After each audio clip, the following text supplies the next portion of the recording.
moderno viu a chegada da máquina a vapor, do trem, da eletricidade. O problema é que às vezes as máquinas pifam, o trem chega atrasado e a gente fica sem luz. Mas o homem pôde usar o trem para sair do campo e ir para a cidade. Para trabalhar nas fábricas. Sim, ele teve a oportunidade de aprender um novo trabalho, teve acesso aos produtos industrializados. Só que a cidade ficou muito cheia, sem emprego para todo mundo. E onde conseguir dinheiro para comprar esses novos produtos?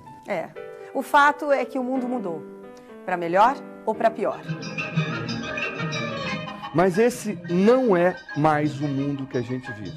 A gente vive num mundo onde mais da metade das exportações americanas hoje são de bens intangíveis.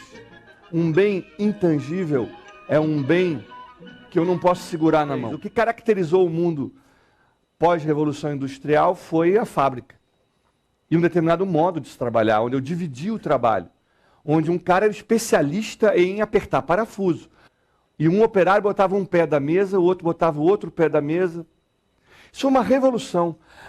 Quem viveu esse período de transição da era agrícola para a era industrial não tinha consciência das transformações que estavam acontecendo. É o que nós estamos vivendo hoje. Um período, para mim, evidente de transição de uma sociedade tipicamente industrial para uma sociedade do conhecimento. Uma sociedade onde o conhecimento se transformou no principal fator de produção. Mas o fato de eu compartilhar com vocês aqui hoje tudo o que eu sei sobre sociedade do conhecimento não vai me fazer sair por aquela porta ali R$50 mais pobre de conhecimento.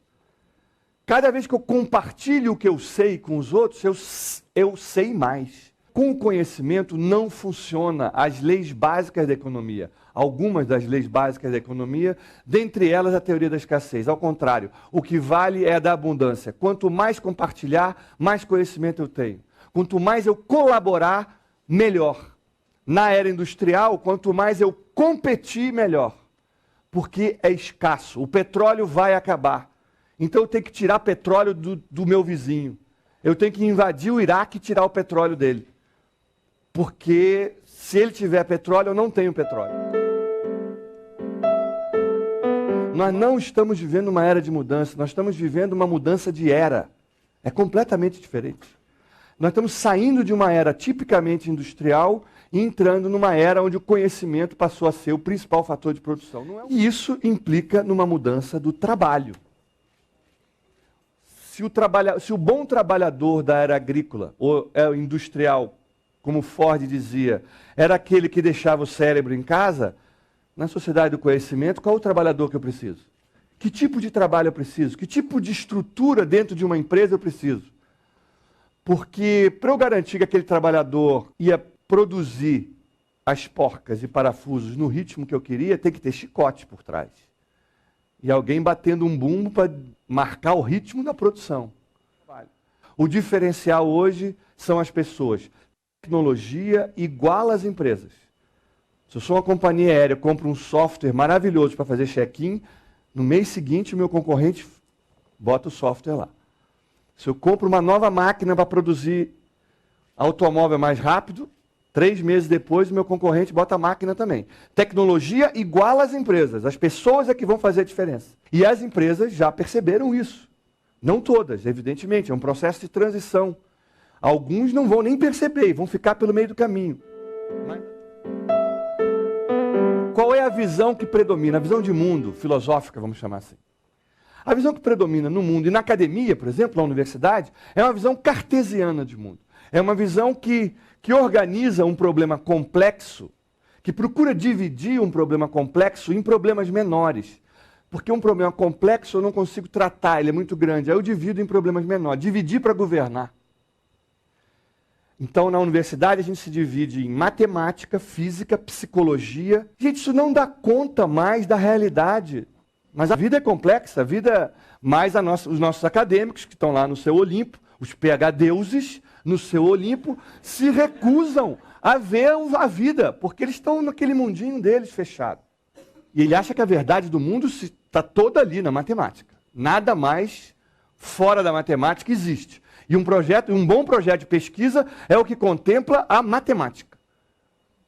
Aí daquele que tem um projeto pluridisciplinar. E aí dentro de uma empresa, como é que é? Essa visão cartesiana do mundo está destruindo as empresas. Quando todo mundo era assim, quando ninguém era diferente, todo mundo estava igualmente incompetente. Por que não fazer e pensar? Por que tem que ser um cara que só aperta parafuso e o outro que pensa? O bom profissional do século XXI é um cara que é capaz de fazer essas articulações. A gente criou uma visão que o ser humano tem que ter foco, que o ser humano tem que ser uma especialidade, eu tenho que enquadrar ele numa caixinha.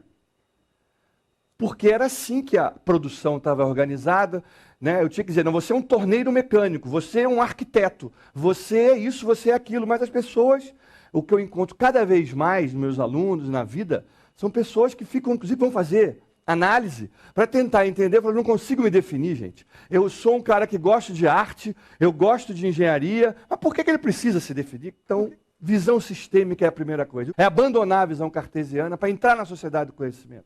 Nós temos que ser capazes de abandonar, de jogar fora essa visão cartesiana do mundo e adotar uma visão mais complexa da realidade, mais sistêmica. Tem um amigo que foi fazer um pós-doutorado na Suécia. E aí o professor lá, amigo dele, levou ele para a universidade, chegaram cedo, 7 horas da manhã, o enorme estacionamento da universidade estava vazio. Onde é que nós todos aqui nessa sala pararíamos o nosso carro? Exatamente, o mais perto possível do prédio onde eu ia, que era da saída também. Pois o sueco parou no primeiro estacionamento livre que ele viu e andaram 20 minutos a pé até chegar no prédio. Meu amigo não achou estranho, mas não falou nada. No dia seguinte, a mesma coisa. Parou no primeira vaga livre que ele viu, aí ele não aguentou, falou assim, não me lembro o nome, que é o nome daquele sueco complicado, ou Strofe. Por que você está parando o carro aqui? O sueco olhou para ele e falou assim, por quê? Você queria que eu parasse o carro aonde? Ele falou assim, lá do lado do escritório onde nós estamos indo. Ele falou assim, o sueco olhou para mim como se eu fosse um ET, um extraterrestre.